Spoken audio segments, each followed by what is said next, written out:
미국 재무부는 현지 시간 7일 반기 환율 보고서를 공개하고 우리나라를 환율 관찰 대상국에서 제외했습니다. 우리나라는 2016년 4월부터 미국 정부의 환율 관찰 대상국에 포함돼 외환 거래를 할 때 미국 정부의 모니터링을 받아왔습니다.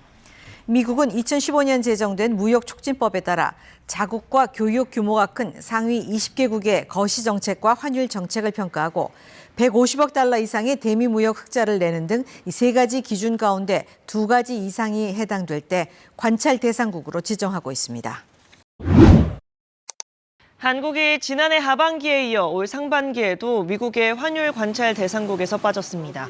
미 재무부는 현지 시각 20일 중국과 일본 등 7개 국가를 환율 관찰 대상국으로 지정하는 2024년 상반기 환율 보고서를 발표했습니다. 한국은 2016년 4월 이후 7년여 만인 지난해 11월 환율 관찰 대상국에서 제외된 데 이어 올해 상반기에도 빠졌습니다.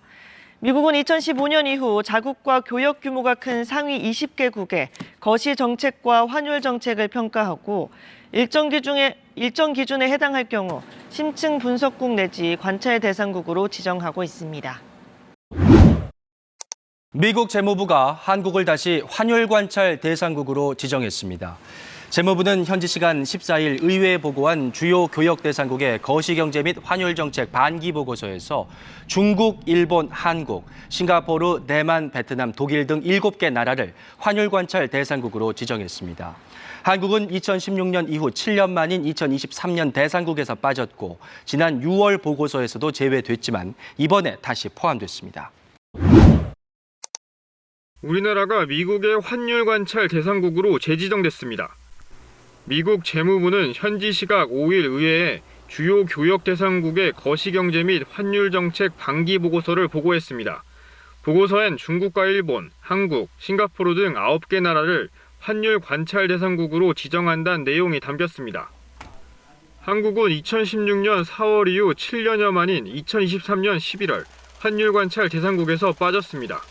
하지만 트럼프 행정부 출범 전인 지난해 11월 다시 환율 관찰 대상국에 포함됐습니다. 미국은 2015년 제정된 무역촉진법에 따라 자국과의 교역 규모가 큰 상위 20개국의 거시경제와 환율 정책을 평가합니다. 이에 따라 일정 기준에 해당할 경우 해당 국가를 심층 분석국 내지 관찰 대상국으로 지정하고 있습니다. 현재 평가 기준은 150억 달러 이상의 대미 무역 흑자, 국내 총생산의 3% 이상에 해당하는 경상수지 흑자, 12개월 중 최소 8개월간 달러를 순매수하고 그 금액이 GDP의 2% 이상인 경우입니다.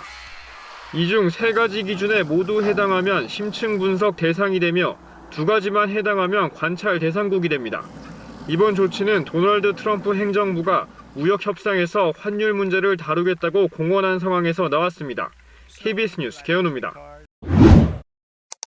미국 트럼프 행정부가 한국을 다시 환율 관찰 대상국으로 지정한 데 대해 기획재정부는 오늘 미국 재무부와 상시적인 소통을 통해 환율 정책에 대한 상호 이해와 신뢰를 확대하겠다고 밝혔습니다.